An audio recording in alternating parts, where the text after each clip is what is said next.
Welcome back to our ongoing deep dive into the fascinating world of number theory. Today, we're going to be tackling a concept called Mahalanobis distance.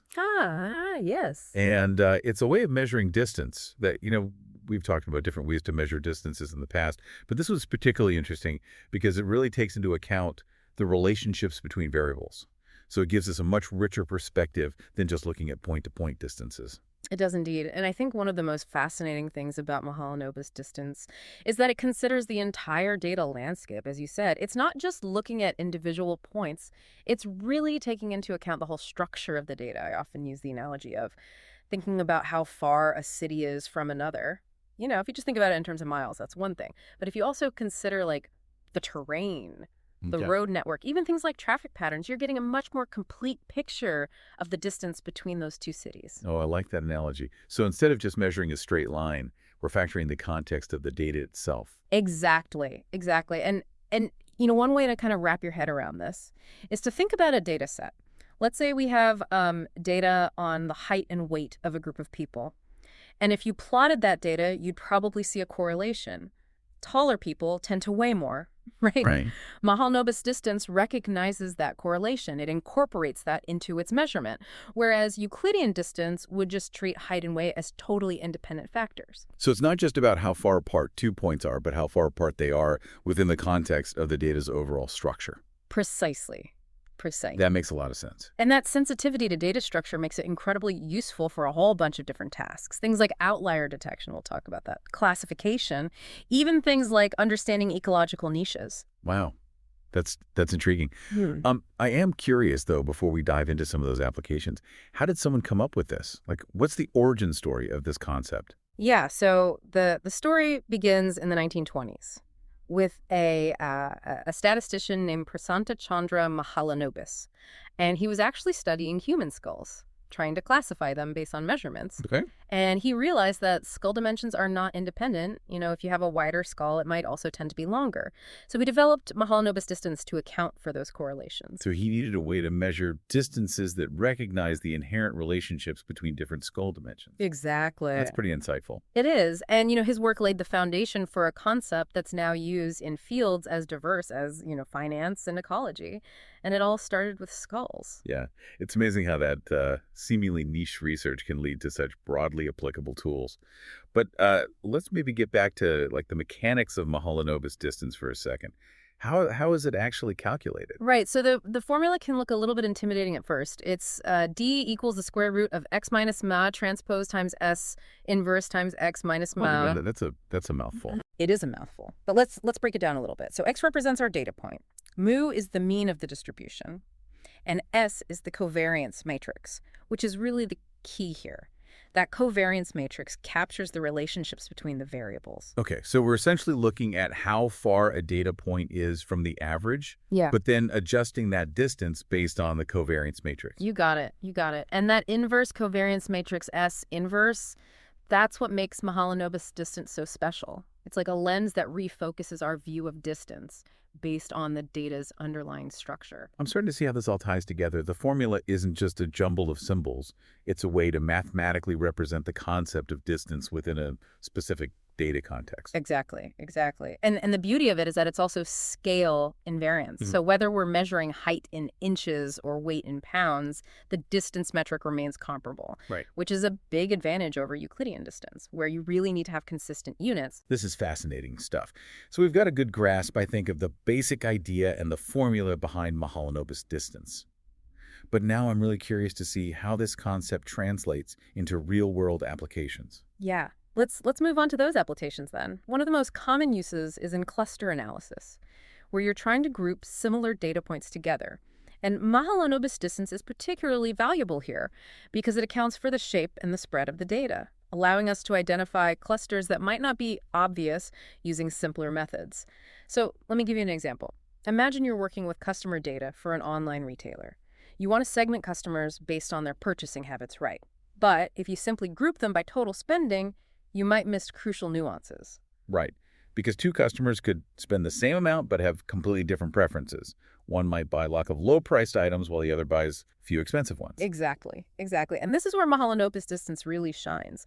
By incorporating variables like purchase frequency, average item price, even browsing history, we can create a much more accurate picture of customer similarity. So it's like building a multidimensional map of the customer base, where the distances between customers reflect their overall behavior patterns, not just a single metric like spending. That's a great way to visualize it. And this nuanced understanding allows for much more effective marketing strategies. Instead of blasting everyone with the same generic promotion, you can tailor your campaigns to specific clusters based on their unique preferences and behaviors.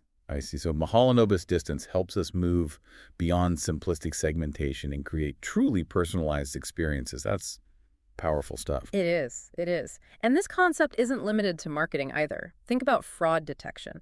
A single transaction might not seem suspicious on its own, but when viewed in the context of a user's historical data, it could stand out as an anomaly. Okay, so if someone usually makes small online purchases and suddenly charges a large amount at a physical store, Mahalanobis distance would flag that as unusual because it deviates from their established pattern. Precisely.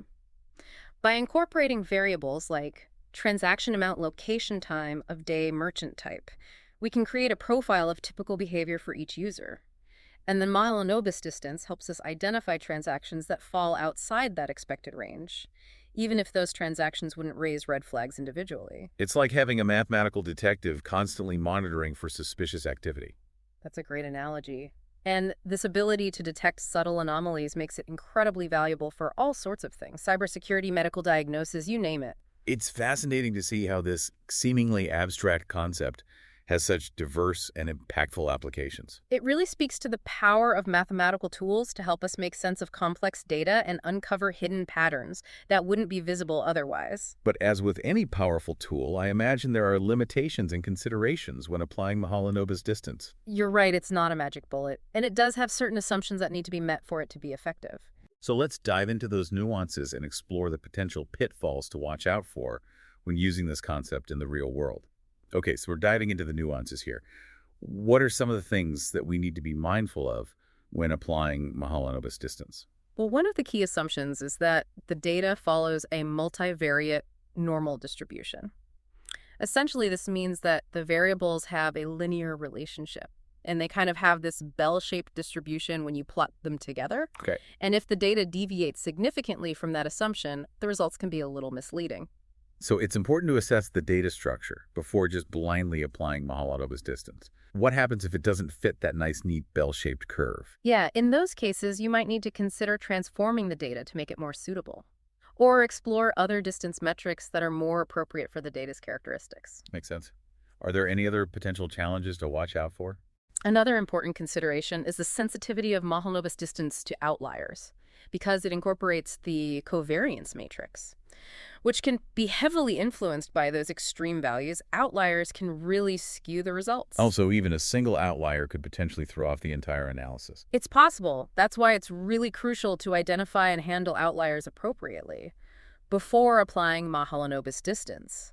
There are techniques like robust estimation methods that can be used to minimize the impact of those extreme values. So it sounds like a careful and thoughtful approach to data preparation is essential for getting reliable results with Mahalanobis distance. Absolutely. It's not a one-size-fits-all solution. It requires a solid understanding of statistics and, a keen eye for data nuances.